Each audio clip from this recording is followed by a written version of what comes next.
সবাইকে শুভেচ্ছা জানিয়ে শুরু করছি আমাদের আজকের ভিডিও। টপিক হচ্ছে কিভাবে একটা রিভিউ সেকশন তৈরি করা যায়। রিভিউ সেকশনটা দেখতে কেমন হবে? অনেকটা এরকম। তো এরকম একটা রিভিউ সেকশন কিভাবে তৈরি করা যায় সেটা আজকে আমরা দেখব। তাহলে চলুন শুরু করি আমাদের আজকের ভিডিও। প্রথমে আমরা মার্কআপটা করে নিব।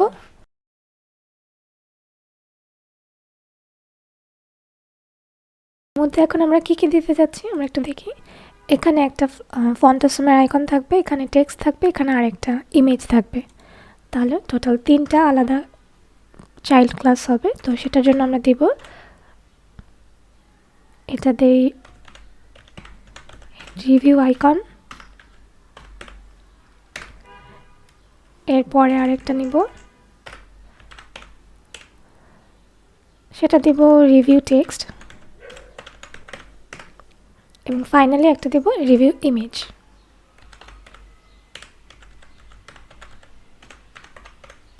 ওকে, তো টোটাল 3টা ক্লাস আমরা নিয়ে নিলাম। এখন একটা একটা করে আমরা এখানে আমাদের যেই এলিমেন্টগুলো সেগুলো বসিয়ে দিব।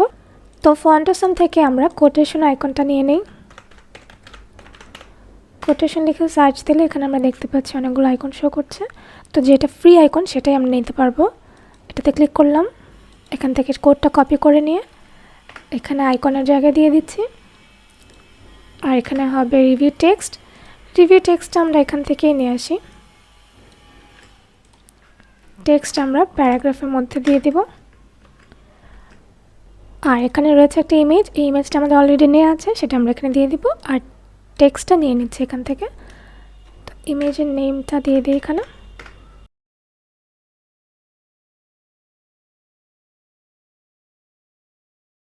ওকে, তাহলে আমাদের মার্কআপ রেডি। এখন এটাকে আমরা স্টাইল করব। প্রথমে আমরা কি করব, আমরা এখানে সবগুলো ক্লাস নেম আমাদের CSS এখানে নিয়ে আসি।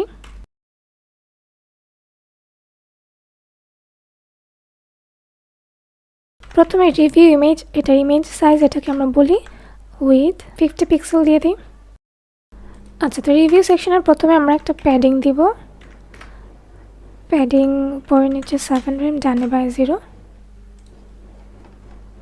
ওকে, এরকম একটা প্যাডিং দিলাম। আর একটু বাড়িয়ে দিতে পারি, প্যাডিং 8 rem দিই। আচ্ছা, এরপর কি করব, এরপর আমরা এখান থেকে ইন্সপেক্ট করে করে একটা CSS করে নিই। এখানে দিব display flex, justify content center, align items center, আর ফ্লেক্স ডিরেকশন দিয়ে দিব কলাম। ঠিক আছে, আর এর মাঝখানে যত টেক্সট থাকবে সেগুলো সব টেক্সট অ্যালাইন হবে সেন্টার। তো এই কোডটুকু আমরা এখান থেকে কপি করে এখানে দিয়ে দিই। ওকে, এখন কি করব, এগুলো জাস্ট আমরা আমাদের প্রয়োজন মতো রিসাইজ করে নিব। তো রিভিউ আইকনের মাঝখানে যেই আইকনটা আছে, আমরা জানি আইকনের জন্য আমরা যদি উইথ দিতে চাই সেক্ষেত্রে আমরা আইকনটাকে ইন্সপেক্ট করি। ইন্সপেক্ট করার পরে যে এসভিজি ইনলাইন এই ক্লাসটা নিয়ে আমাদের কাজ করতে হবে।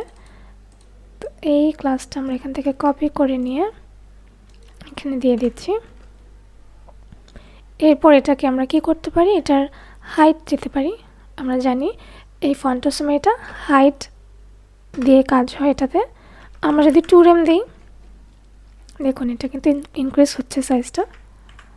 ওকে, তাহলে আমরা 3 rem দিতে পারি। আমরা এখানে কি দিয়েছি, এটা 3 rem না হলেও একটু কম হবে।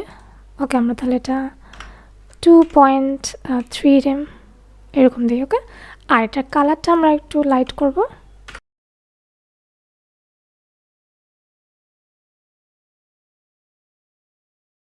তাহলে এইটুকু আমরা কপি করে নিয়ে এখানে দিয়ে দিলাম। এরপর হচ্ছে রিভিউ টেক্সট। রিভিউ টেক্সটের ডিজাইনটা আমরা এখানে কেমন করে করেছি, এখানে ফন্ট সাইজটা দেওয়া আছে একটু বড়, এবং কালারটা এটা আমাদের একটু কাজ করতে হবে। তাহলে আমরা রিভিউ টেক্সটের যে সেটা নিয়ে কাজ করব। রিভিউ টেক্সট, এটাকে যদি আমরা কালার দিই, কালার ব্ল্যাক দিলাম।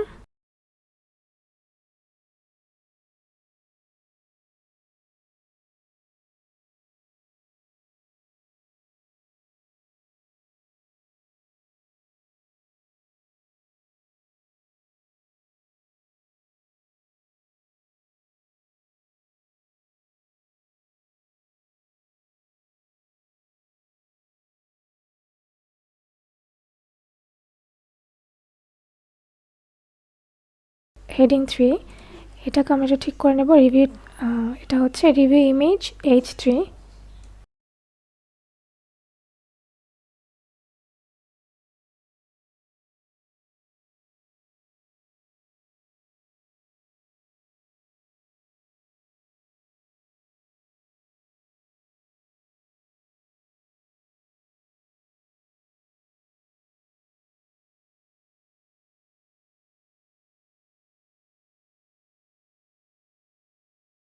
ওকে, তাহলে আমাদের রিভিউ সেকশন কিন্তু কমপ্লিট হয়ে গেল। আমরা সুন্দর করে এখানে একটা রিভিউ সেকশন তৈরি করে ফেললাম। তাহলে আজকে এই পর্যন্তই। নেক্সট ভিডিও আসার আগ পর্যন্ত সবাই ভালো থাকুন।